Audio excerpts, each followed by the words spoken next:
You're listening to Radio Kidnappers, the voice of Hawke's Bay, and it's the wonderful world of Wardini books. We've got Lou in the studio again. Hi, Lou. Hello, how are you, Jill? I'm good, thanks. How are you? Yeah, pretty good, pretty That's good. Nice and sunny outside. It's beautiful out there. Love Chilly. it.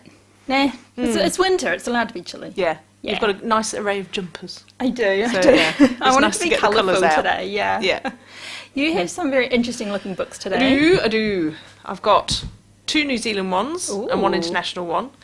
So the first one is a children's picture book.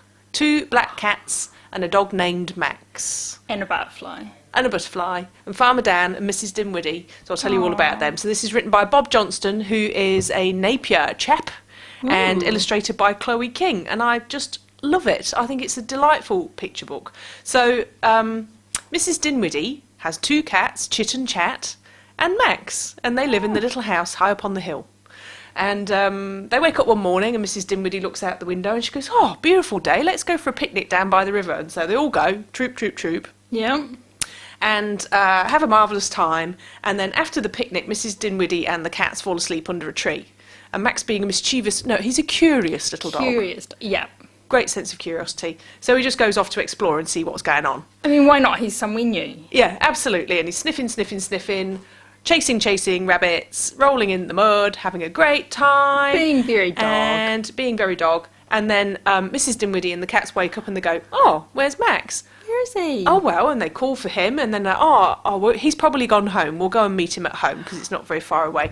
But Max has sniffed himself out of the area and is And like... he hasn't gone home. Yeah, and then he's like, "Oh, sniff, sniff.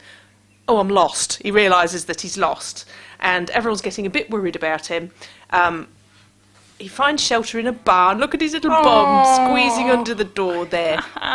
So, and then the rest of the book is really about Mrs. Dinwiddie being terribly worried now because Max has gone missing, and he's away overnight. And Max is a bit tired and miserable, and then he wakes up in the morning and he's like, "Right, I need to go and find my direction. I need to get home to the little house on the hill." "Oh, a river!" And in a very dog-like manner, he just gets totally distracted and wanders off again. And then it's nightfall, and he's like, "Oh no, I'm still lost," and he has to find somewhere else to shelter. And he comes across Farmer Dan, and Farmer Dan gets involved. And so you've got Mrs. Dinwiddie doing her searching. Meanwhile, this is what Max is up to. Back to Mrs. Dinwiddie, back to Max doing this. And it does have a wonderfully happy ending. There's lots of repetition in there for children so that they can then join in with the 2 cats called Chit and Chat. You know, the phraseology is repeated. And I do like the illustrations. I think they're quite vibrant. Very gorgeous illustrations. And, full of life. And eventually, Max is in a scary house. Scary abandoned house there. With a friendly spider. Well, hopefully it's a friendly fider. Yeah, new words. You should write And your that own one. kids' book. Yeah. Yeah. That's awesome. But it's just a lovely, lovely book. And Yeah. it's quite long for a picture book, but I think, if you've got a child of 3, 4, 5, a little bit older, then they're going to sit down and quite enjoy the adventures with Chit and Chat and Max. Yeah. And they go home and they sleep for 2 days because they're exhausted. It's hard work Which is fun. exploring. It really is. Being a little puppy explorer is Yeah. quite takes it out of you. Yep. Yep. And what is your next one? It's another New Zealand one. The Life and Times of Eddie McGrath. Eddie McGrath. And Sounds this cool. is by Bridget Fian, and it's set in and around Wellington. So Eddie is... she thinks she's quite an ordinary person. She's quite a bright person, and she likes to read. And there's a little turret in their house, and it's Mum's studio because Mum's an illustrator. But when Mum's not in there, it's Eddie's space because she's got the smallest bedroom in the house, and she's allowed to go up there. And she scoops up her cat, and she goes up into the turret, and she reads and reads and reads, and she's quite happy up there. She wins a competition at school. And she doesn't want to tell the family about it because the prize is to spend a day with a member of Parliament and then go and present your findings at the Beehive. And to Eddie, that's like, I can't do that. That is quite scary. That's way out of her comfort zone. So she doesn't tell and she doesn't tell. But her sister, who goes to the same school, finds out. And she's an older sister, and she's in charge of the school newsletter. And she wants to bask in this reflected glory. And then something happens to Eddie's dad. And he's so determined that he's going to be well enough to be there for when Eddie does her presentation. And she's like, "Oh my God, the pressure, the emotional blackmail." They don't mean to, but they're just so proud of her. So it's then about her finding a project, and she does, and it's through a friend of hers who it's a massive chicken rescuing operation that goes on. There's a big old scary building, and there's a homeless lady and an arthritic dog who's allergic to cinnamon. So there are all these wonderful, wonderful strands coming in that mean that when Eddie eventually does do this thing that's really outside of her comfort zone, it's a wonderful thing that she does. Yeah. That sounds so cool. It was great, and it built it. There are all these strands of animals and looking after animals and having them in your life, and also what happens to our elderly and the decision-making processes that might be taken away from them. So, it's got some deep strands in there as well as just the fun. Is it a young adult book or an adult book? It sort of sits in the middle. So I think the kids are about 13. So I would say a sort of 9 plus readership in this, 9 to about 13. But I just really liked them. I thought they were good kids, you know, her and her friend Mary, and I can't remember the little boy's name. But yeah, they're just great kids, and I enjoyed it very much. It does. It's got a fun cover, I think, that would make people want to have a look at it. It's sort of intrigue in it, and the nice little designs and whatnot. Yeah, because I don't know if you can see from there, Jill, but the dog's in there, and the chooks are in there, and they are too. Swirling, and the cats. Yeah, so there are 5 elderly cats in there as well that need a bit of TLC. Yep. So that's a good one. Very cool.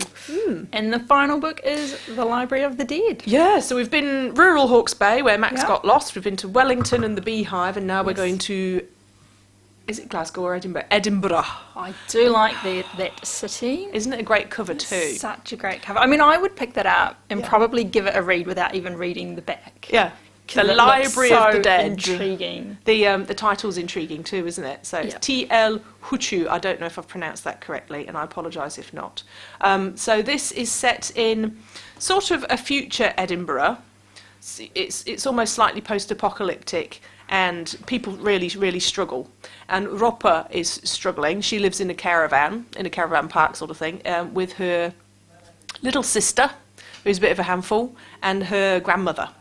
And there is old magic in the family. And Ropa has the ability to converse with the dead. And so what she does for a living is she listens to their stories and she'll sort out problems for them. But there has to be a way of payment so that the people that they're related to that are still alive will make payment to Ropa. But there's a woman that comes to her and says, "You have to find my son." She's a dead woman, but she's got no way of paying. And so Ropa is trying to harden her heart and say, "I can't help you, I can't help you." And there's also this sort of, she can slip into this sort of limbo world as well, but it's very dangerous for her to be in there because there are these creatures that can take her and keep her there. So, when she wants to talk to the dead and find out what's going on, she can slip into that world, but she mustn't draw attention to herself because they'll suck her soul out because she's still living. And then the Library of the Dead, it's a friend of hers from when she used to go to school, because she's a teenager. This is a grown-up book though, but she is a young or a new adult, as they're called these days. And he's got this job at this very, very secretive library and lets her in there even though he's not supposed to. And it turns out that she has the right sort of magic to be in there as well. So there's this library and these very shadowy characters who seem to be controlling things, you know, beyond everybody's knowledge. So there's all sorts going on in here, and she becomes quite in danger. So she's usually the one that's doing the hunting, and will she become the hunted? It's that kind of book. So. Zimbabwean magic and Scottish pragmatism. Ooh, I like it. Is it part of a series or a trilogy or anything, or is it standalone at this stage? It reads as a standalone, so it does end, but it could certainly turn into a series. With her having mysteries to solve and further magic and prophecies and stuff. But being set in Edinburgh as well, you know, there's lots of sort of underground and you know, the beautiful architecture just in general there. Yeah, really, really historic city. Yeah. Those books look very awesome. Great, eh? Thank you very much for bringing them in, and thank you for sharing what is what they're all about with You're us. most welcome. Nice to be here. Until next time. Cool. Have Thanks, fun. Jill. Bye. Ta-ra.